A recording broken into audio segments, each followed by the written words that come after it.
Hello friends, welcome to the previous questions with Prachi. Last video में हमने discuss किया था फंडामेंटल ड्यूटीज़ को, यानी फंडामेंटल ड्यूटीज़ हमने किस में डिस्कस की थी? आर्टिकल 51A में और भाग 4(1) में। ठीक है, अब हम पढ़ने वाले हैं उससे आगे सीरीज़ में सेंट्रल गवर्नमेंट प्रेसिडेंट के बारे में। प्रेसिडेंट से जितने भी क्वेश्चंस इंपॉर्टेंट हैं, बनते हैं, जो आपके एग्ज़ाम में आ सकते हैं, उन सभी क्वेश्चंस को इंक्लूड किया गया है इसमें, और कोशिश की गई है कि जितने जो ज़रूरी चीज़ें हैं वो हों। कंटेंट हमारे पास बहुत होता है पढ़ने के लिए, लेकिन जो इम्पोर्टेंट है वो पढ़ना ज़्यादा ज़रूरी होता है। ठीक है, तो जितना पढ़ाया जा रहा है सिर्फ आप उतना रिवाइज करिए। आप किसी भी एग्ज़ाम में जाएंगे आपको मैक्सिमम क्वेश्चंस यहाँ से मिल जाएंगे। ठीक है, तो लास्ट वीडियो में हमने क्या पढ़ा था? लास्ट वीडियो में हमने पढ़ा था फंडामेंटल ड्यूटी, आर्टिकल 51 का तक हमने कंप्लीट कर लिया था। यानी अगर एक बार ओवरऑल रिवाइज करें तो भाग 1 पढ़ा था यूनियन एंड इट्स टेरिटरी, भाग 2 में पढ़ी थी हमने सिटीजनशिप यानी नागरिकता, भाग 3 में मौलिक अधिकार, भाग 4 में डीपीएसपी, और भाग 5 चल रहा है हमारा, ये है हमारा राष्ट्रपति। ठीक है, आर्टिकल्स मैक्सिमम हमने याद कर लिए थे, 1 से 4 तक भी हमने याद कर लिए थे। भारत राज्यों का संघ होगा, या राज्यों के नाम में परिवर्तन कौन कर सकता है? संसद को राज्यों के नाम परिवर्तन करने, सीमा परिवर्तन करने का जो अधिकार है वो किस आर्टिकल में है? नागरिकता 5 से 11 तक दी गई है, 12 से 35 तक हमारा मौलिक अधिकार दिए हैं। ठीक है, 36 से 51 तक हमने डीपीएसपी यानी राज्य के नीति निर्देशक तत्वों को पढ़ा। और आज हम पढ़ने वाले हैं आर्टिकल 52 से 78। सारे आर्टिकल्स तो हम पढ़ लेंगे, लेकिन जो इसकी डिटेल है वो हमारी 2 वीडियोस में कंप्लीट हो पाएगी। ठीक है, इससे बनने वाले सारे क्वेश्चंस को हम कवर करेंगे। आज हम पढ़ रहे हैं प्रेसिडेंट। सबसे पहले पूछा जाता है प्रेसिडेंट का वर्णन कौन से भाग में किया गया है? तो भाग 5 के अनुच्छेद 52 से 78 तक संघ की कार्यपालिका का वर्णन है। ठीक है, एक होती है विधायिका, एक होती है कार्यपालिका। जो कार्यपालिका है, ठीक है, उसका वर्णन है हमारा भाग 5 के अनुच्छेद 52 से 78 तक। ठीक है, संसद में क्या होता है? संसद हमारी 3 चीज़ों से मिलकर बनती है, लोकसभा, राज्यसभा और हमारा राष्ट्रपति। तो हमें ये भी याद रखना है कि हमें ऑप्शन में दे दिया जाता है कि संसद किस निम्न में से किस किस चीज़ से मिलकर बनती है। तो लोकसभा, राज्यसभा तो याद रहते हैं, तो हम उसी को संसद मान लेते हैं। उसमें एक ऑप्शन होता है राष्ट्रपति का, हमको वो भी इंक्लूड करना है उसमें। तो यानी लोकसभा, राज्यसभा और राष्ट्रपति। और हम पढ़ रहे हैं आज राष्ट्रपति के बारे में। इससे आगे हम पढ़ेंगे लोकसभा के बारे में, राज्यसभा के बारे में, प्रधानमंत्री, मंत्रिपरिषद के बारे में। ठीक है, कानून बनाने का काम जो होता है वो होता है विधायिका का। ठीक है, लेजिस्लेटिव असेंबली बोलते हैं हम जिसको।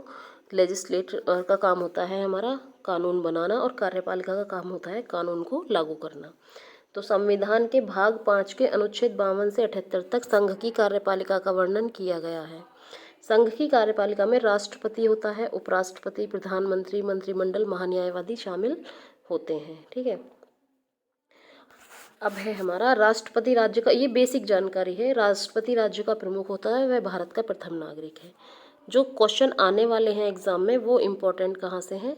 राष्ट्रपति से संबंधित जो अनुच्छेद हैं उनसे। हमारी जो इम्पोर्टेंट अनुच्छेद है, कुछ को मैंने हाईलाइट कर दिया है, कुछ को हमें सिर्फ याद रखना है, क्योंकि वो जो कभी कभी ऐसा होता है ना, कभी कभी ऐसे क्वेश्चन भी आ जाते हैं जिनको हम इग्नोर कर देते हैं।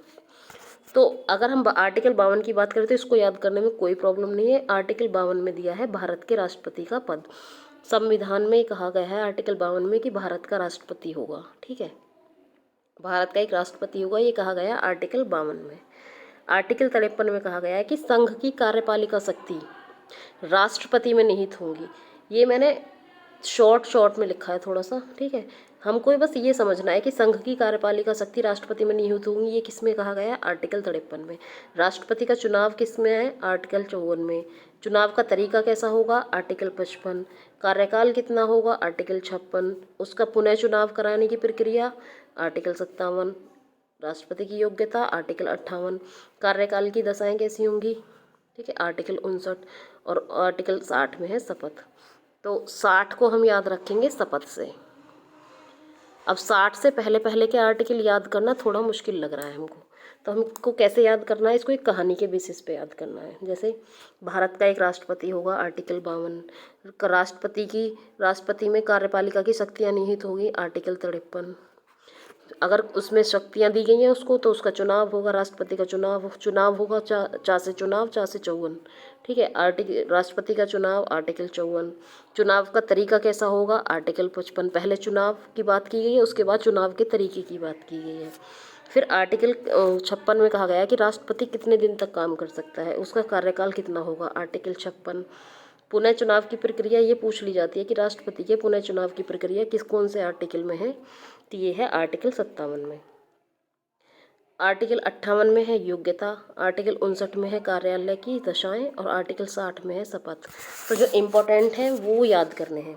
पहला है 52, राष्ट्रपति का पद, आर्टिकल 52। संघ की कार्यपालिका शक्ति राष्ट्रपति में निहित होगी, आर्टिकल 53। उसके बाद सीधे चुनाव 54। शुरू के 3 याद रखने, 52, 53, 54। ठीक है, उसके बाद शपथ वाला पूछ लिया जाता है कि राष्ट्रपति की शपथ कौन से आर्टिकल में है, तो ये है सीधे 60 में। उसके बाद जो मोस्ट इम्पॉर्टेंट आर्टिकल हैं जो बार बार पूछे जाते हैं वो हैं ये 4। राष्ट्रपति पर महाभियोग की प्रक्रिया, यानी कि राष्ट्रपति पर महाभियोग की प्रक्रिया चला के हम उसको पदमुक्त कर सकते हैं। ठीक है, एक महाभियोग की प्रक्रिया ऐसी होती है जिससे हम राष्ट्रपति को उसके पद से हटा सकते हैं। राष्ट्रपति को कुछ क्षमादान की शक्तियाँ प्राप्त हैं, आर्टिकल 72। ये हमको किसी भी तरीके से, चाहे दिन में 4 बार रटो चाहे 5 बार रटो, हमको ये चारों आर्टिकल पांचों याद होने चाहिए। 60 शपथ, ठीक है, 60 शपथ, 61 महाभियोग, 72 क्षमादान, 123 अध्यादेश जारी करने की शक्ति, 143 सुप्रीम कोर्ट से सलाह लेने की शक्ति। ये इसकी न्यायिक शक्ति है, किसकी, राष्ट्रपति की। ये विधायी शक्ति है, अध्यादेश जारी करने की शक्ति, यानी कोई भी इस कंडीशन में जब सत्र में नहीं है, राज्यसभा लोकसभा संसद सत्र में नहीं है, तो राष्ट्रपति अध्यादेश जारी कर सकता है। ठीक है, नेक्स्ट है हमारा राष्ट्रपति का निर्वाचन। तो अब तक जो है हमने पढ़ा है, इसमें जो इम्पोर्टेंट चीज़ है वो क्या है, ये सिर्फ आर्टिकल। आप कोई भी एग्ज़ाम देंगे आप फील करेंगे कि राष्ट्रपति के आर्टिकल से बहुत सारे क्वेश्चन बनते हैं। ठीक है, तो हम एक बार फिर से रिवाइज कर रहे हैं। राष्ट्रपति का पद, आर्टिकल 52। ठीक है, राष्ट्रपति में कार्यपालिका की शक्तियाँ निहित होंगी, ये बात कहता है आर्टिकल 53। राष्ट्रपति का चुनाव, आर्टिकल 54। ठीक है, इसके बाद सीधे आर्टिकल 60 पे आएंगे। शपथ, राष्ट्रपति की शपथ का वर्णन किसमें क्या है, आर्टिकल 60 में। क्षमादान की शक्ति आर्टिकल 72 के तहत राष्ट्रपति के पास है, यानी मान लो किसी व्यक्ति ने अपनी याचिका लगाई कि भाई मुझे क्षमादान दें या मेरी सज़ा में कोई कमी लाएं। मान लो किसी की सज़ा है कि उम्र कैद की है या फांसी की सज़ा है, तो उसको कम करने का अधिकार किसके पास है, राष्ट्रपति के पास है।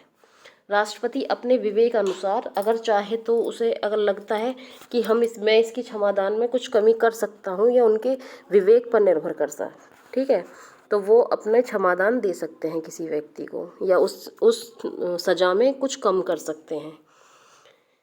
अध्यादेश जारी करने की शक्ति, आर्टिकल 123 और सुप्रीम कोर्ट से सलाह लेने की शक्ति, आर्टिकल 143। अब है राष्ट्रपति का निर्वाचन। राष्ट्रपति का निर्वाचन होता कैसे है भाई, देखो प्रधानमंत्री जब नियुक्त होता है तो प्रधानमंत्री लोकसभा के लिए चुनाव होता है। अब आने वाला चुनाव 2024 में होने वाला है, तो हम सब क्या करेंगे, प्रत्यक्ष रूप से वोट डालेंगे, लेकिन राष्ट्रपति के चुनाव के लिए कभी हम वोट नहीं देते हैं। इसका मतलब ये है जो राष्ट्रपति का चुनाव होता है वो प्रत्यक्ष रूप से नहीं होता है।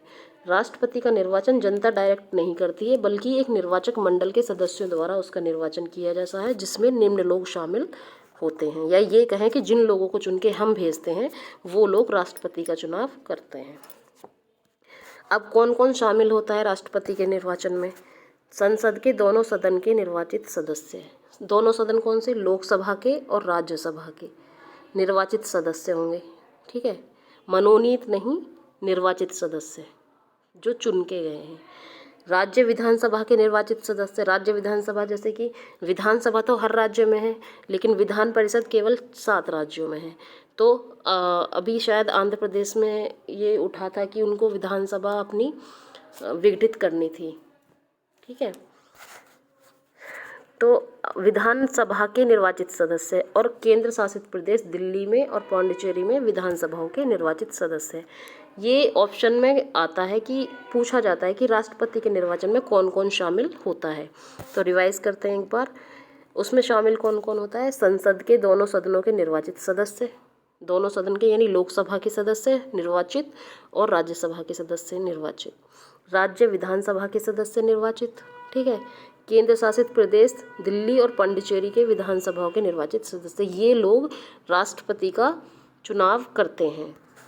अब इसमें क्या है, कौन भाग नहीं लेता, जो दोनों सदन होते हैं उनके मनोनीत सदस्य, राज्य विधानसभाओं के मनोनीत सदस्य, राज्य विधान परिषद यानी कि जहाँ पे द्विसदनीय विधायिका है, जैसे हमारा उत्तर प्रदेश, यहाँ विधान परिषद भी है और विधानसभा भी है, ठीक है। तो इनके निर्वाचित में मनोनीत दोनों, और दिल्ली तथा पौंडीचेरी विधानसभाओं के मनोनीत सदस्य राष्ट्रपति के चुनाव में भाग नहीं लेते। यानी कि ये जो है ना, निर्वाचित व मनोनीत दोनों में नहीं है, निर्वाचित व मनोनीत दोनों कहाँ के, विधान परिषद के ना तो निर्वाचित सदस्य भाग लेते हैं और ना ही मनोनीत सदस्य भाग लेते हैं, केवल विधानसभा के निर्वाचित सदस्य भाग लेते हैं, ठीक है। हमको ये इस बात को पॉइंट आउट करना है कि राज्य विधान परिषद के कोई भी ना निर्वाचित ना मनोनीत राष्ट्रपति के चुनाव में भाग नहीं लेता। कौन लेता है, राज्य विधानसभाओं के निर्वाचित सदस्य केवल और केवल। पहली बात तो हर राज्य में विधान परिषद नहीं है, और जिन राज्यों में विधान परिषद है भी तो ऐसा कोई प्रावधान नहीं है कि जो विधान परिषद है उनके निर्वाचित सदस्य राष्ट्रपति के चुनाव में भाग लें। वहाँ सिर्फ राज्य विधानसभा के सदस्य, लोकसभा राज्यसभा के निर्वाचित सदस्य, दिल्ली और पांडिचेरी की विधानसभा के निर्वाचित सदस्य ही भाग लेते हैं। अब बीच बीच में ये आर्टिकल आते रहेंगे क्योंकि हमने पहले पढ़ लिए हैं, अब हम जब भी पढ़ते रहेंगे तो हमें रिवाइज होता रहेगा। आर्टिकल 52 में राष्ट्रपति पद का वर्णन किया गया है, ठीक है। आर्टिकल 53 में राष्ट्रपति की शक्ति व कर्तव्य यानी कार्यपालिका शक्ति किसकी, राष्ट्रपति की। समस्त कार्यपालिका शक्ति राष्ट्रपति में निहित है, ये आर्टिकल 53 कहता है। आर्टिकल 54 में क्या पढ़ा था हमने, राष्ट्रपति का चुनाव। आर्टिकल 60 में शपथ, 61 में महाभियोग की प्रक्रिया, 72 में क्षमादान, 123 में अध्यादेश जारी करने की शक्ति और 143 में सुप्रीम कोर्ट से सलाह लेने की न्यायिक शक्ति, ठीक है। राष्ट्रपति को कई प्रकार की शक्तियाँ प्राप्त हैं, जैसे कार्यकारी शक्तियाँ एग्जीक्यूटिव पावर्स, लेजिस्लेटिव पावर्स यानी विधायी शक्तियाँ, वित्तीय शक्तियाँ, न्यायिक शक्तियाँ, जुडिशियल से हमने पढ़ा था क्या, क्षमादान की शक्ति, ये किस में था, ये न्यायिक शक्ति में था। डिप्लोमेटिक पावर, मिलिट्री पावर, सैन्य शक्तियाँ, क्योंकि तीनों सेनाओं का प्रमुख कौन होता है, राष्ट्रपति होता है। थल सेना, जल सेना और वायु सेना का प्रमुख कौन होता है, राष्ट्रपति, ठीक है। आपातकालीन शक्तियाँ जैसे आर्टिकल 352, आर्टिकल 356, ठीक है, ये क्या है, आपातकालीन शक्तियाँ के प्रोविज़न है। अब है कार्यकारी शक्तियाँ कौन कौन सी हैं, अब इनको पढ़ते हैं हम। भारत सरकार के सभी शासन संबंधी कार्य राष्ट्रपति के नाम पर किए जाएंगे। ये कार्यकारी शक्ति में सबसे पहला पॉइंट क्या है, जो भारत सरकार के सभी शासन संबंधी काम होंगे वो किसके नाम पे किए जाएंगे, राष्ट्रपति के नाम पर। राष्ट्रपति नियम बना सकता है ताकि उसके नाम पर दिए जाने वाले आदेश और अन्य अनुदेश वैध हों, लीगल हों, ठीक है। राष्ट्रपति प्रधानमंत्री और अन्य मंत्रियों की नियुक्ति करता है। अभी इस लाइन में अपने आप में एक क्वेश्चन है, पूछ लिया जाता है कि प्रधानमंत्री की नियुक्ति कौन करता है, प्रधानमंत्री की नियुक्ति राष्ट्रपति करता है। ये आर्टिकल 75 में दिया गया है मंत्रिपरिषद का गठन, ठीक है। उसके प्रसाद पर्यंत ही वो अपना पद ग्रहण करता है। राष्ट्रपति महान्यायवादी की नियुक्ति करता है। महान्यायवादी एक प्रकार का सर्वश्रेष्ठ वकील होता है, ठीक है। भारत सरकार का वकील कह सकते हैं हम इसको, महान्यायवादी। राष्ट्रपति भारत के महानियंत्रक एवं महालेखा परीक्षक, मुख्य चुनाव आयुक्त, अन्य चुनाव आयुक्त, संघ लोक सेवा आयोग के अध्यक्ष, राज्यों के राज्यपाल वित्त आयोग के अध्यक्ष के सदस्यों की नियुक्ति करता है। यहाँ से इम्पोर्टेंट क्या है, ये पूछा जाता है कि राज्यों के राज्यपाल की नियुक्ति कौन करता है, तो राष्ट्रपति करता है। ठीक है, ऐसा नहीं है कि राष्ट्रपति का चुनाव तो कौन कर लेता है कि विधानसभा के निर्वाचित सदस्य, दोनों सदनों के निर्वाचित सदस्य दिल्ली और पांडिचेरी विधानसभाओं के सदस्य कर लेते हैं। तो हमको क्या लगेगा कि कभी राज्यपाल के साथ भी ऐसा होता होगा, क्योंकि अगर केंद्र में राष्ट्रपति सर्वोपरि है तो राज्य में राज्यपाल है, लेकिन ऐसा नहीं है। राज्यों के राज्यपाल की नियुक्ति राष्ट्रपति द्वारा की जाती है।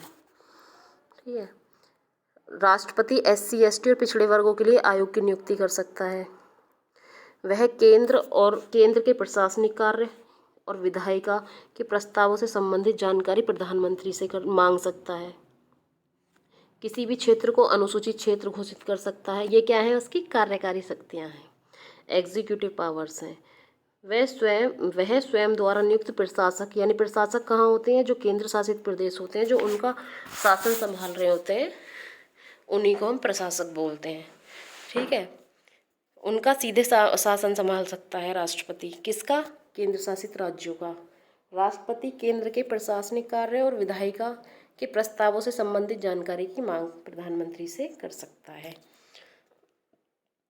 अभी तक जो हमने पढ़ा उसमें इम्पोर्टेंट चीज़ क्या है कि उसकी इन शक्तियों के बारे में हमें पता होना चाहिए कि कार्यकारी शक्तियाँ कौन सी है, विधायी शक्तियाँ कौन सी हैं, वित्तीय शक्तियाँ कौन सी है, न्यायिक, कूटनीतिक, सैन्य, आपातकालीन, इनके बारे में, और इससे बनने वाले और इम्पोर्टेंट क्वेश्चंस के बारे में।